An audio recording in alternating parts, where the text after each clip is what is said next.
Good morning. We're here from Breazeale's Grocery Bluegrass. It's Wednesday, April 5th, 2023. The weather outside is 67 degrees and cloudy. Hey, Sister Sil and Little Grant, how are y'all doing? Our sponsors for today's show is Arch Construction. For any of your construction needs, call 843-241-5644. That's 843-241-5644 for Arch Construction. Okay, we're here at Breazeale's Grocery Bluegrass, and it's a beautiful day, cloudy, but it's still pretty. And we have a guest with us today, and I'll talk a little bit about her in just a minute. Let's talk about our store. We have lessons here.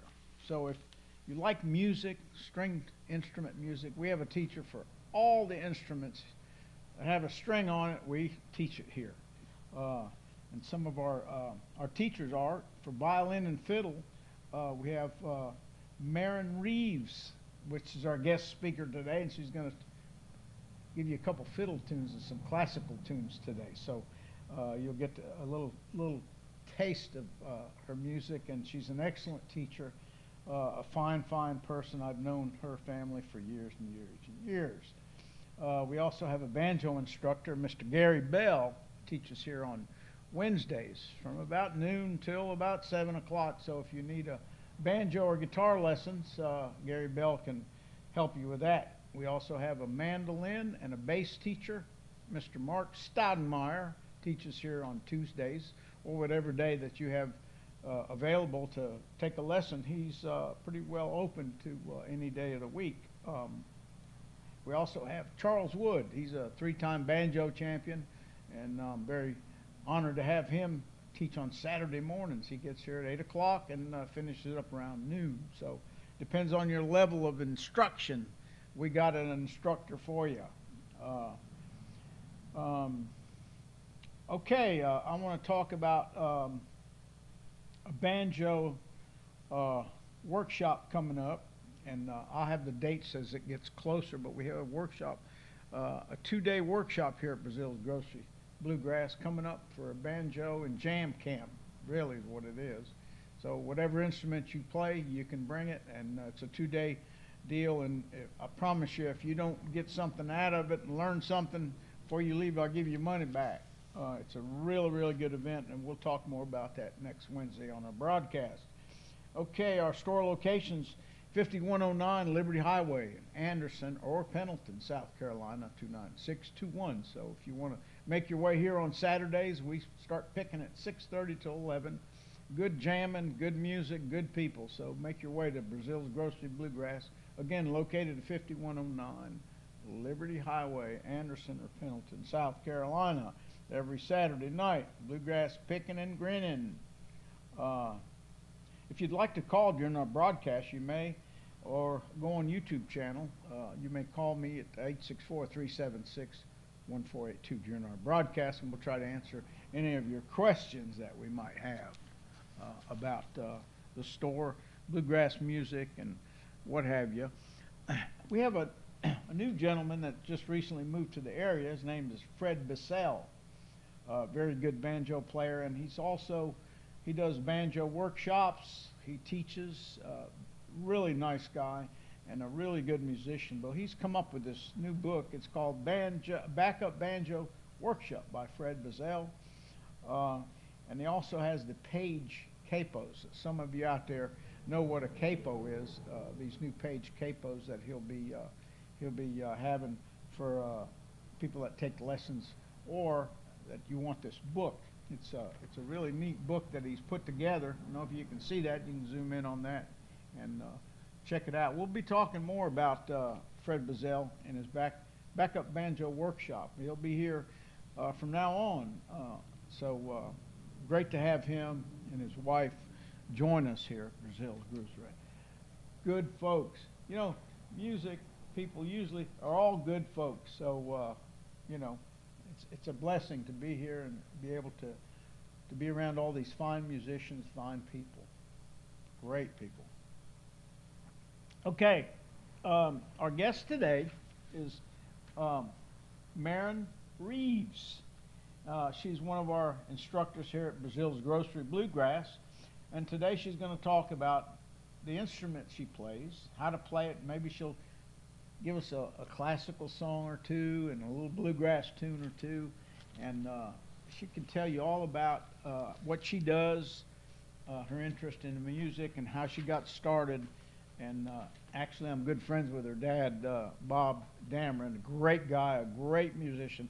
And I love his singing. He's just got a different voice. He's got a different approach to music, which people love. So I'm going to get him. Maybe I'll get him to interview one of these Wednesday mornings. Get him over here. But a great family. Love them to pieces. So, without further ado, Miss Martha. Hey, I'm Marin Reeves, and a lot of people around here know me as Martha. That's my real name, but Marin's my nickname. So, Yeah. Don may call me both. Yeah. So, what would you like to know? How did you start with the violin? Mm-hmm. What was your age when you got started? And how did you come up the ranks in playing that beautiful instrument? Okay. Well, actually, I didn't start until I was about 13. And in the Anderson School District 5, absolutely wonderful strings program. I was going to the private school, a Catholic school, and so my mom kept asking me, "Do you want to play violin? Do you want to play violin?" And I'm like, "No, no," because I was playing piano, and I had never actually seen anybody play violin. So when I went to junior high, that's how old I am. I went to junior high. I joined the band and I played clarinet. And in 8th grade, I was playing clarinet in the orchestra. So we had a full orchestra, and we'd have to get up before school. Like we practiced from like 7:30 to 8. It was really early, so that we could have a full orchestra. And that's really the first time I saw anybody playing. And in 8th grade, I took band with the students who did band and orchestra. Just Alex Spainhour was our teacher at McCants and Hannah at the time, and he wanted students to be able to do both. So he always worked it out to where students could take band and orchestra. And at any rate, the days that the band students were playing their stringed instruments in the orchestra, I didn't have anything to do. So I'd sit and watch, and I'd be like, I think I want to learn. So I went into Alex's office, and I said, I think I want to learn to play violin. And he got up and ran out of the office. And I'm like, okay. I didn't know. I thought, what's going on? But he was just going across the hall. He got me an instrument, and he was like, here. And then he sat me down with another student who gave me some pointers, and then I started playing. So I just picked it up that way. And then I started taking lessons from first from Donna Vandiver, who's in town, and then with Alex later. How old were you?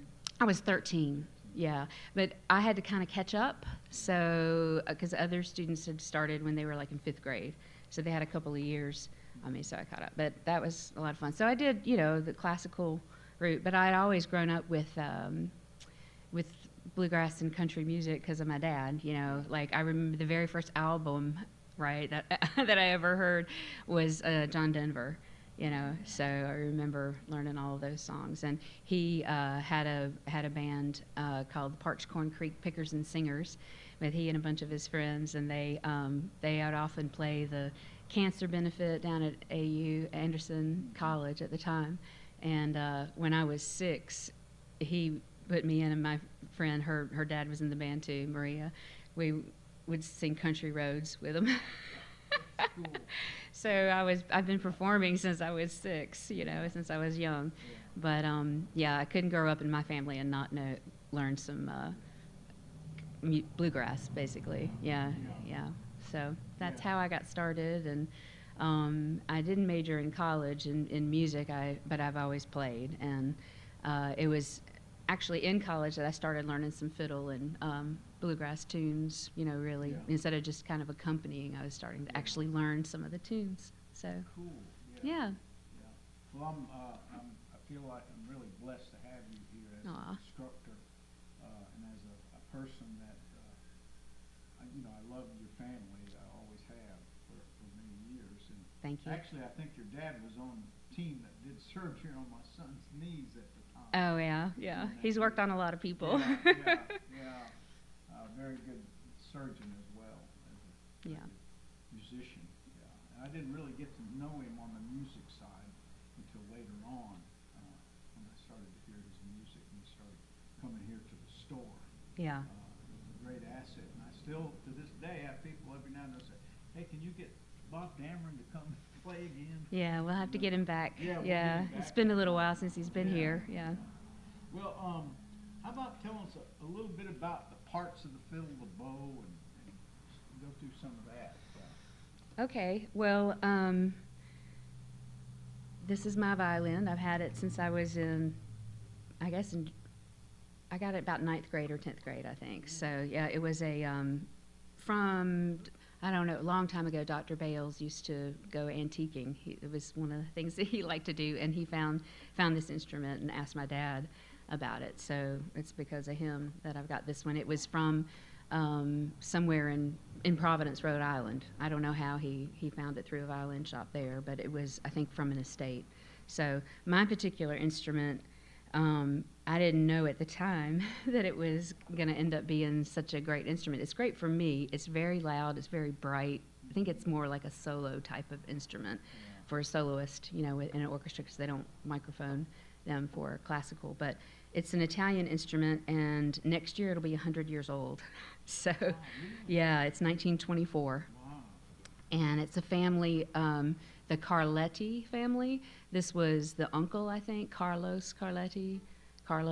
He, and it was, in 1920s. I think they only had their violin. They made violins maybe 20 years. And there was a father, a son, and then the uncle, the brother, anyway. So it's an Italian from Bologna, Italy, and I don't know how I ended up with it, but I love it. And people who play it are like, "Can I have that?" I'm like, "No, it's the only thing I own. It's the most expensive thing I own.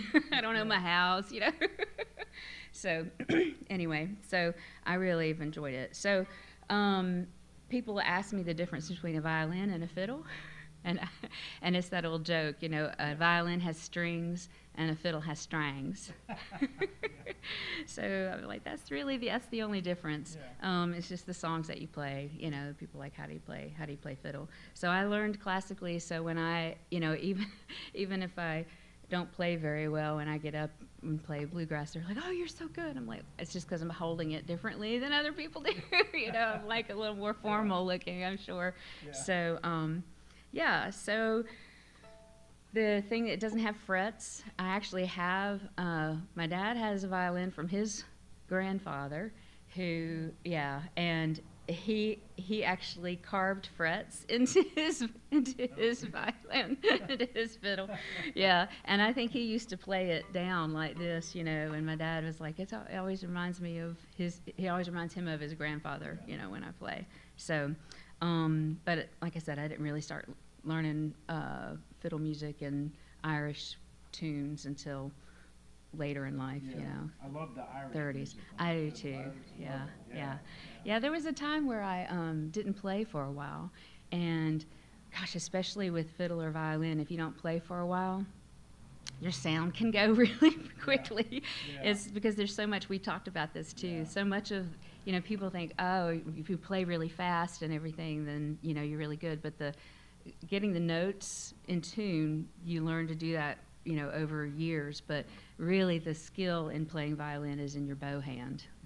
There's just so much with that, with changing strings just at the right time and all of that. So it's a lot to coordinate. And so to kind of get my chops back in playing when I had quit for a long time, I started listening to this album from Dulcimer Dan and the Blue Skies Band. I don't know if they're making any more albums, but they're ones that I love. My brother got me this album, and I just started playing along and just learning by ear the tunes on that, and just playing through that. So that really helped my tone again after I hadn't been playing for a while. So that was fun. So how about some of the other parts of the fiddle, strings and how it's tuned?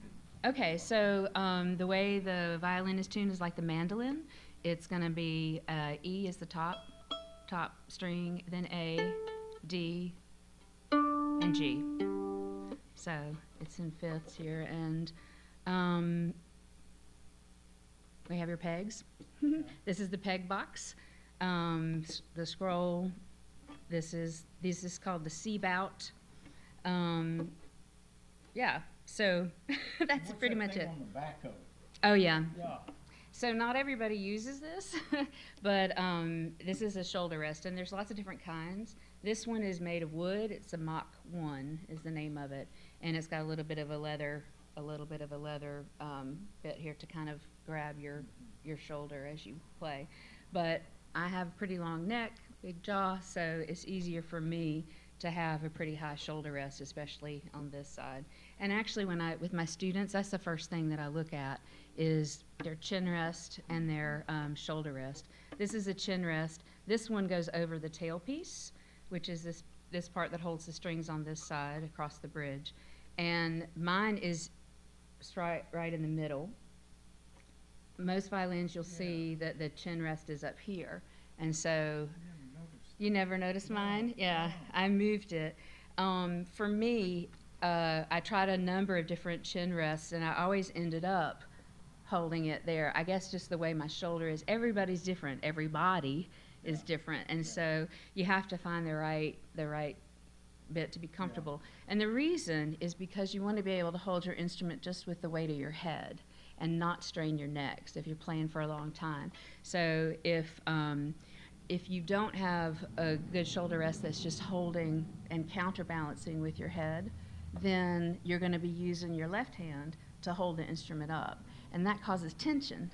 And any kind of tension while you're playing is going to come through in your sound, and it's going to be, you'll be able to hear the difference. So when I change shoulder rests or chin rests with my students and they get relaxed, their tone changes immediately. They're like, oh my gosh, that's amazing. Yeah. Same thing in the right hand with bowing, that if you have any kind of tension in your hand, it just translates to the string right away. So that's part of, that's why it's good to have a good, and it's called a setup, like what's your setup, you know, and you'll see there are different, if you go on YouTube and you see fiddle players and you see classical violinists, they'll have, you know, a different type of chin rest. If you ever see their shoulder rest, there's some that are really big. The Bon Musica comes, you can bend it and kind of mold it to your shoulder, so, and kind of hook on the back of your shoulder. So there's lots of different ways. But some people have really short shoulder, right? And some are longer, so you have to find what fits best for you. And that way you can relax and play.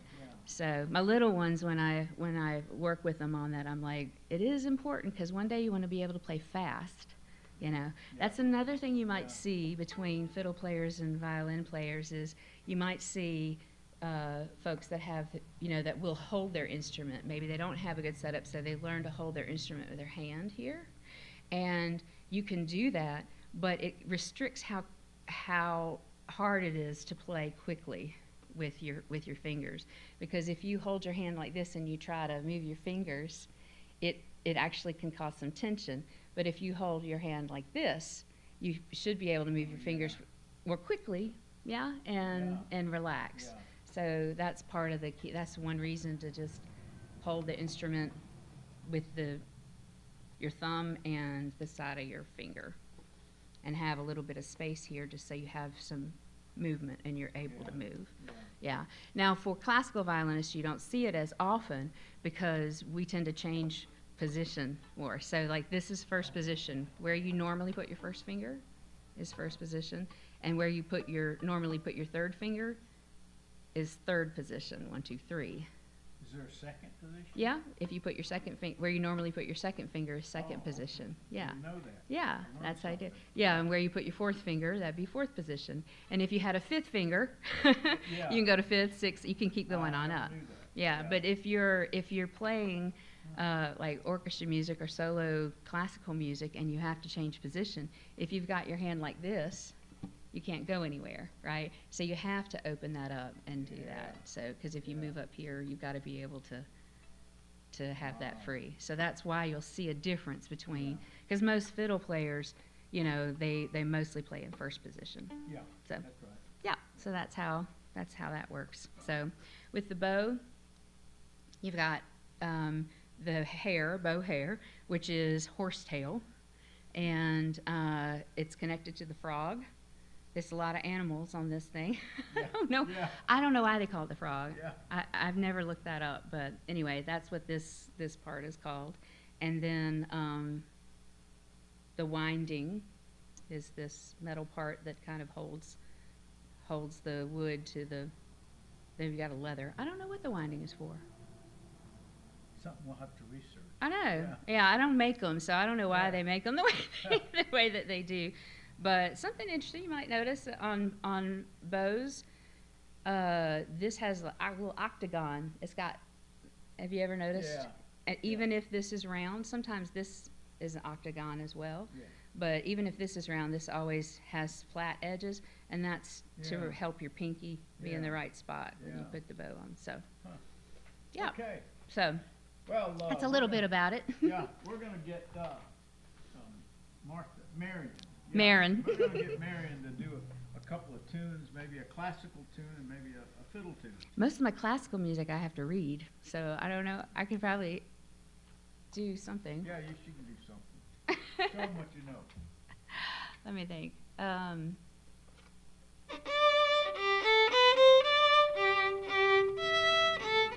No, I can't.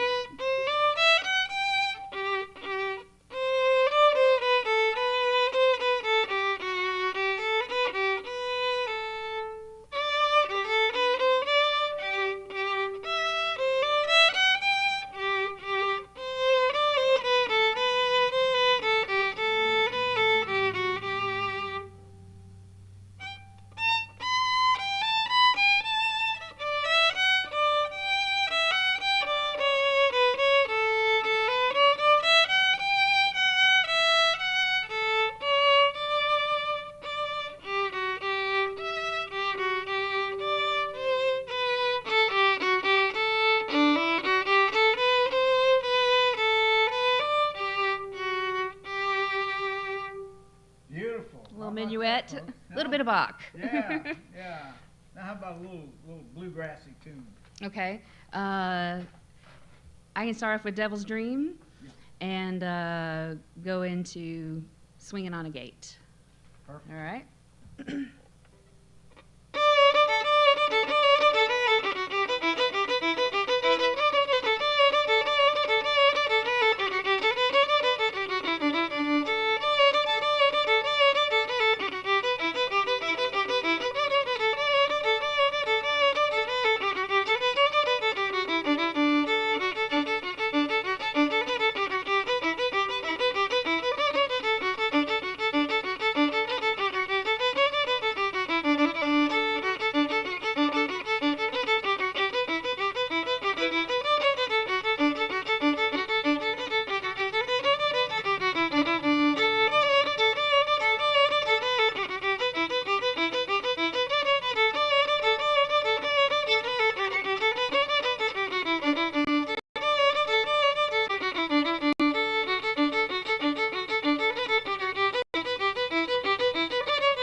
distracted. I was like, oh, I'm almost at the end, and then I don't know what I was thinking about. That was wonderful. Thank you. What Thanks. do you think, folks?